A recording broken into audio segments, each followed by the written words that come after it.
이게 말이 안 되는 얘기거든요. 이게 말이 안 되는 얘기입니다. 이게 사실 직접 한다는 게, 근데 그걸 직접 해내요. 테슬라에는 전 세계 올려 있다. 이게 아마 테슬라의 속도가 굉장히 빠른 이유가 아닌가 싶습니다.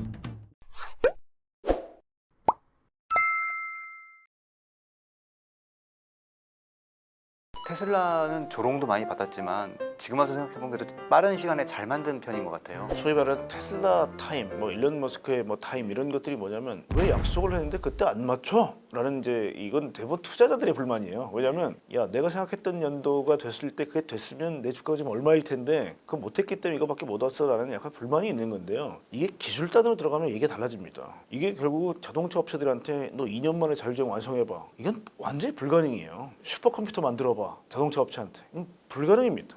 그래서 지금 테슬라가 하고 있는 속도는 장애물을 스스로 극복하고 있는 과정이다. 예를 들면 FSD라는 부분도 처음에 1.0은 모빌라이의 기술을 썼는데 자기 원하는 대로 안 되는 거예요. 그래서 모빌라이에다가 야 이거 바꾸자 했는데 여기는 자기들의 스탠스가 있기 때문에 테슬라 안 따라. 테슬라는 급한데 너 안 해.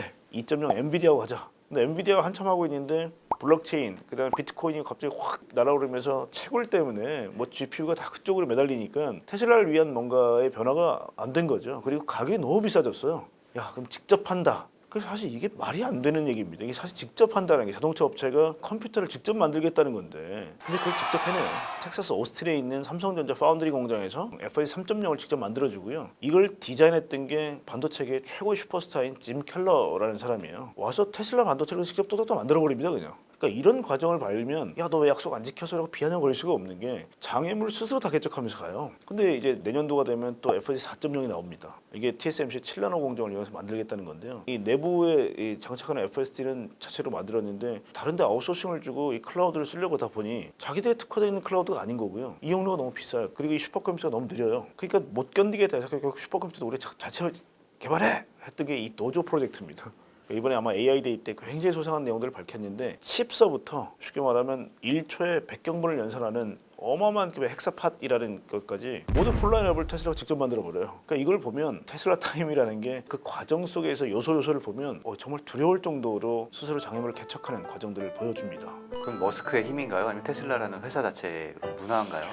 그건 뭐 둘 다의 힘이겠죠. 왜냐하면 지금 AI 기술 쪽에서 뭐 스탠퍼드라든지 MIT라든지 뭐 많은 이제 학교에서 나오는 수재들한테 야 AI 관련돼서 어느 회사 취직하고 싶니?라는 설문에 1위가 테슬라고요. 2위가 스페이스X예요. 그러니까 쉽게 말하면 저는 한 명의 천재가 100명, 1000명, 10,000명의 연구개발 인력을 이길 수 있다고 봐요. 아까 말씀드린 짐 켈러라는 사람이 하나 테슬라에 오면서 반도체 직접 만들었다고 말씀을 드렸죠.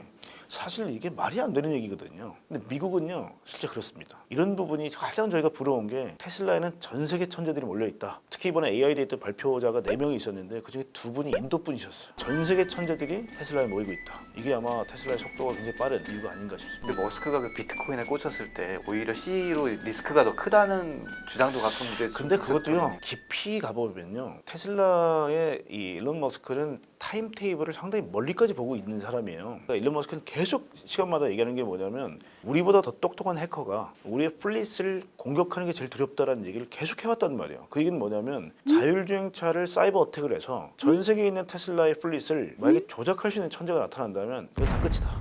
그래서 블록체인에 꽂힌 거예요, 이 양반이. 블록체인은 쉽게 말하면 해시 함수를 걸어서 2에 256승이라는 해시 함수를 6중 7중 안전장치를 한 거기 때문에 사실은 슈퍼컴퓨터로도 만 년이 걸립니다. 해킹을 하는데. 그리고 만들고 날 지금까지 한 번도 해킹된 적이 없죠. 그러다 보니까 결국은 MOBI라는 컨소시엄이 생겼어요. 즉 자동차 업체가 우리가 갖고 있는 알고리즘이나 시스템을 사이버로 어택했을 경우에 막을 수 있는 강력한 프로텍터예요. 여기 지금 전 세계 자동차 업체 80몇 프로가 몰려 있거든요. 그러니까 결국 그 고민을 제일 먼저 한 게 일론 머스크입니다. 왜냐? 일론 머스크는 아시겠지만 페이팔 사장 출신이에요. 페이먼트 시스템의 가장 선두주자였기 때문에 이미 금융에 대해서 고민을 해봤던 양반이란 말이죠. 그래서 뭐 도지코인까지 간 건 좀 심했는데 비트코인은 정당한 고민에서 나온 얘기라고 생각되고요. 비트코인을 가지고 차를 매매하게 할 수 있다는 건 뭐 자연스러운 발상이었다고 봅니다 저는. 그 한국 자동차 회사들이 경쟁 구도에서 살아남기 위해서 한국형 어벤져스를 얘기하셨던 거죠? 아마 5년 전부터 계속 얘기를 하면서 아마 저 친구는 또 그 얘기야 라고 하실 텐데 네. 아까 제가 말씀드린 것처럼 결핍되어 있는 기술을 결국 외부에서 갖고 와야 된다는 건 변치 않습니다.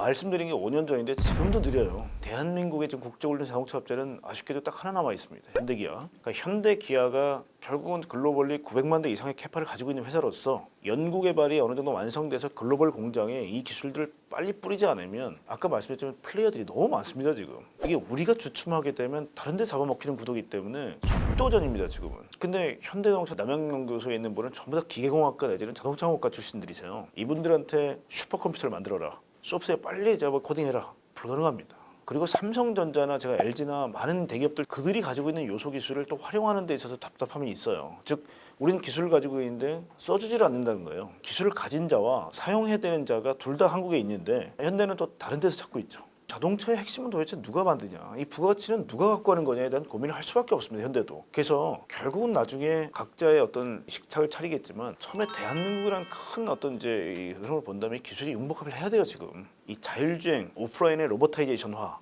큰 거대 담론을 일단은 연합해서 일단 해결해냈고 그 다음에 비즈니스 모델은 시간이 가면서 결국은 결국에 자기들의 색깔을 띄우는 그런 형태로 다시 제가 보기에는 분화돼야 된다고 생각하고요. 이런 차원에서 제가 어벤져스 말씀을 좀 드렸던 거죠. 예.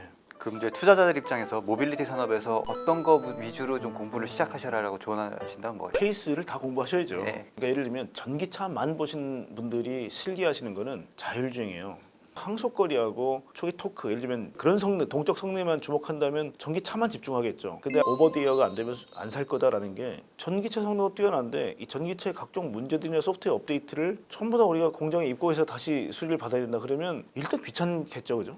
그러니까 통신으로 연결이 안 되는 차를 과연 소비자들이 구매하겠느냐? 그건 저희가 아주 자연스럽게 상식적으로 생각하면 이게 이해가 되는 부분이거든요. 그래서 커넥티비티, 오토노머스, 그다음에 쉐어럴드 이코노미, 일렉트리피케이션 이 네 가지는 같이 공부를 하셔야 되고요. 아마 조금만 지나게 되면 이 오프라인 영역의 로보타이제이션이라는 게 되게 중요한 부분입니다. 쉽게 말하면 모든 디바이스가 지금은 사람이 직접 코딩을 하거나 직접 운전합니다. 그래서 아마 공장에 기계를 가보시면 기계가 막 돌고 있지만 큰 컨트롤러에 사람이 다 서서 이렇게 스위치 누르고 있는 걸 보실 수 있죠. 이게 기계입니다. 뭐냐? 명령을 사람이 내려주기 때문에. 근데 앞으로는 인지 판단 제어, 즉 스스로 판단하게 되면 기계가 로봇화 되는 거거든요. 그래서 로보타이제이션이라는 게 큰 화두기 때문에 아마 어떤 공부를 하시더라도 이 자동차에 대한 공부가 기반이 되신다면 선박도 아마 자율주행화 될 거고요. 최근 들어서 무기 쪽도 그쪽에서 원하는 게 대부분 무인화에 대한 부분이에요. 그래서 방산을 공부하시는 분들도 충분히 밑거름이 되실 수 있기 때문에 모빌리티를 공부하시면 다른 산업에 의해서 굉장히 중요한 부분들이 많이 들어가 있기 때문에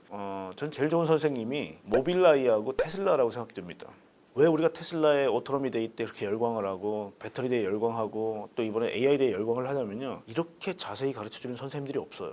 그것도 테크의 가장 정점에 있는 것도 C레벨의 CTO들이 나와서 직접 설명을 한다는 거는 얼마나 여기에 대한 이해가 빠르냐. 특히 일론 머스크가 질문에 대한 이해도라든지 쉽게 풀어서 얘기하는 건 탁월해요. 그래서 아마 한글로 밑에 풀이가 돼 있는 유튜브도 상당히 많아요. 그래서 공부하실 때 모빌아이의 암논 조슈아라는 CEO가 이스라엘 테크연구국의 교수시기 때문에 사장이 제일 많이 알아요. 그분이 얘기를 해주는 동영상 상당히 많기 때문에 한번 공부를 해보시고요. 그 다음에 테슬라의 각종 데이들 그런 유튜브 동영상을 꼭 찾아서 한번 보시기를 저희가 권해드릴게요. 예.